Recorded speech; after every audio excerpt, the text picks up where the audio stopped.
کلمہ طیبہ کی بنیاد پر مسلمانوں میں اجتماعیت و اتحاد اور مسلمانوں کی تعمیر و ترقی، تعلیمی، معاشی، نیز دینی و مذہبی تشخص کے تحفظ کے غرض سے ملک کے بزرگان دین و اہل علم کے مشورے سے 1992 میں آل انڈیا ملی کونسل کا قیام عمل میں آیا تھا،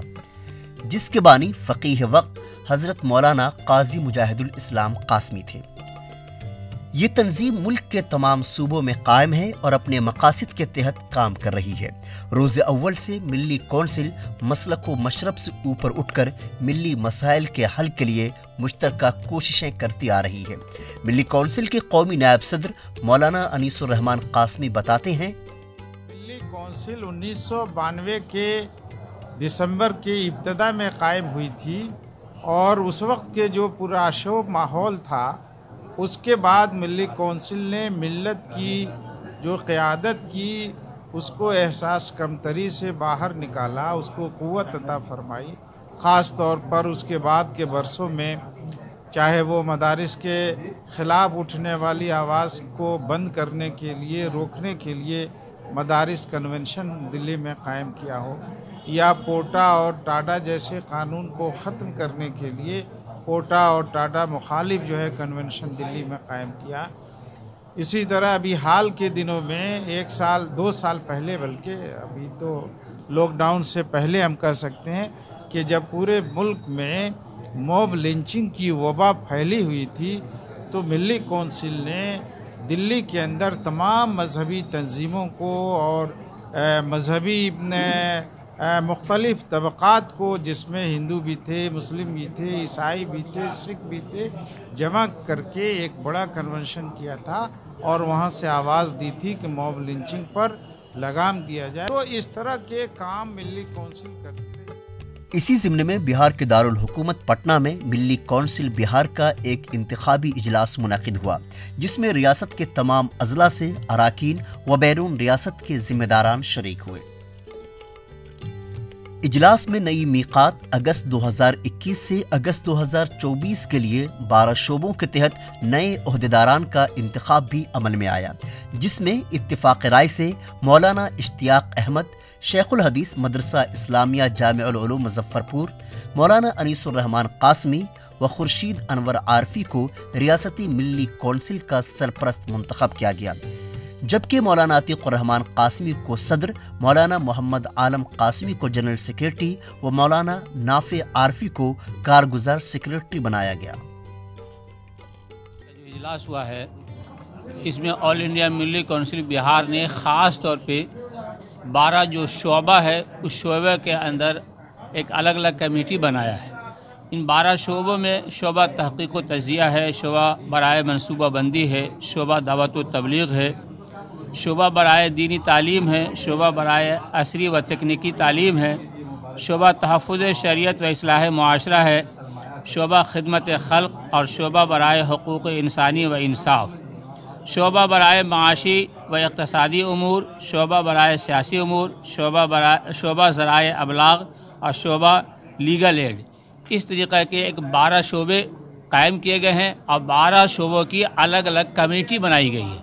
اور ہر کمیٹی میں ایک بڑی تعداد ہے جو مل کر کے ان شعبوں کا جو کام ہے وہ ان کو بڑھائیں گے اور فروغ دیں گے۔ اجلاس میں مشن تعلیم 2050، دینی و عصری تعلیم، اتحاد امت، اصلاح معاشرہ، اردو زبان، نئی تعلیمی پالیسی، اقلیتوں کی تعلیمی و معاشی ترقی اور خدمت خلق کے سلسلے میں 10 مختلف تجاویز بھی منظور کی گئی۔ آج روز روشن کی طرح یہ بات واضح ہو گئی ہے کہ ترقی کی شاہراہ میدان علم سے ہو کر گزرتی ہے۔ کوئی آدمی ترقی کرنا چاہے گا تو اسے تعلیم یافتہ ہونا ہوگا۔ اس لحاظ سے ملت کی تعلیمی پسماندگی کو جب دیکھا جاتا ہے تو بہت افسوس ہوتا ہے، اور بہت ساری پسماندگی کی بنیادی وجہ تعلیم سے دوری نظر آتی ہے۔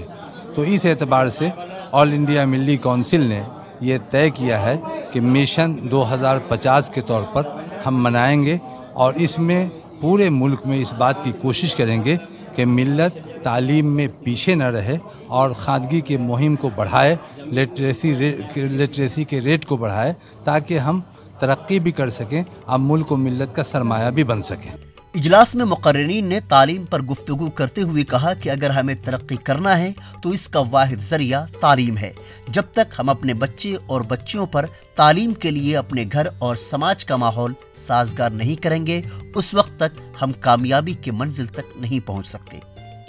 اجلاس میں اردو زبان کے تحفظ اور اس کے حقوق کی بازیابی کے لیے نئی تحریک چلانے پر مقررین نے زور دیتے ہوئے کہا کہ آج ریاست میں تمام بڑے سرکاری تنظیموں کے عہدے خالی ہیں۔ اردو ہماری ریاست بہار کی دوسری سرکاری زبان ہے، لیکن اتنے سالوں میں جب سے اردو زبان سرکاری زبان کی حیثیت سے یہاں شامل کی گئی جگناتھ مشرا کے زمانے سے، لیکن اس کا واجبی حق نہیں ملا۔ آج تک اردو کے لیے حکومت نے کوئی بجٹ مختص نہیں کیا۔ اس اجلاس میں یہ مطالبہ کیا گیا ہے کہ حکومت اردو زبان کی ترقی، اس کے فروغ کے لیے باضابطے ایک بجٹ مختص کرے اور اس بجٹ کو اردو کی ترقی پر خرچ کیا جائے۔ یہ اجلاس اور آل انڈیا ملی کونسل یہ مطالبہ کرتی ہے حکومت سے کہ وہ اردو اساتذہ کی تقرری کرے، اور وہ جو شرط ہے کہ 40 اسٹوڈنٹ ہوں گے تو اردو کے کوئی ایک استاذ معلم بحال ہوگا، ایک ٹیچر بحال ہوگا، اس شرط کو خارج کرے، نیا نوٹیفیکیشن جاری کرے حکومت، اور ایک بھی اسٹوڈنٹ اگر کسی اسکول میں اردو کا ہے یا نہیں بھی ہے تو اردو یونٹ قائم کرے۔ اس کے علاوہ اجلاس میں اتحاد امت، لڑکیوں کی غیر مسلموں سے شادی اور نئی تعلیمی پالیسی پر تلنگانہ کے مولانا عمر عابدین قاسمی مدنی، مفتی ثناء الہدیٰ قاسمی، مولانا مشہود قادری ندوی، مولانا ابوالکلام قاسمی شمسی، ڈاکٹر سرور عالم ندوی، ڈاکٹر اظہار احمد، شاہد محمود پوری وغیرہ نے روشنی ڈالی۔ میں سیمانچل کے ارریہ ضلع سے آیا ہوں۔ ملی کونسل کے اس کانفرنس میں شرکت ہماری ہوئی ہے اس میں، اور جو ملی کونسل کا جو پروگرام ہے، آل انڈیا ملی کونسل کا جو زمینی استر پر کام چلا، تنظیمی ڈھانچے کا کام چل رہا ہے، اور اس طرح کے کارکرم جو بہار میں کہ ہر اضلاع میں اور ہر علاقے میں اس طرح کا کام ہونا چاہیے، اور جس سے تجاویز پیش کی گئی ہیں کہ عصری اور جدید تعلیم اور دینی تعلیم کے جو مقاصد ہیں لوگوں کے، لڑکیوں کے مسائل اور نوجوانوں کے مسائل، اس پر جو بحث آج ہوئی ہے، یہ مبارکباد ہے ملی کونسل کے لوگ۔ آل انڈیا ملی کونسل کی جانب سے منعقد اس اجلاس میں سب سے اہم بات یہ رہی کہ اجلاس میں تمام طرح حساس مسائل اور اس کے حل پر ذمہ داران اور شرکاء نے گفتگو کی۔ ساتھ ہی ملکی سطح پر سماج کو زیور تعلیم سے آراستہ کرنے کے لیے مشن تعلیم 2050 مقرر کیا گیا تاکہ اندھیروں میں رہ رہی قوم کو علم کی روشنی دی جا سکے۔ ETV بھارت کے لیے پٹنہ سے میں عارف اقبال۔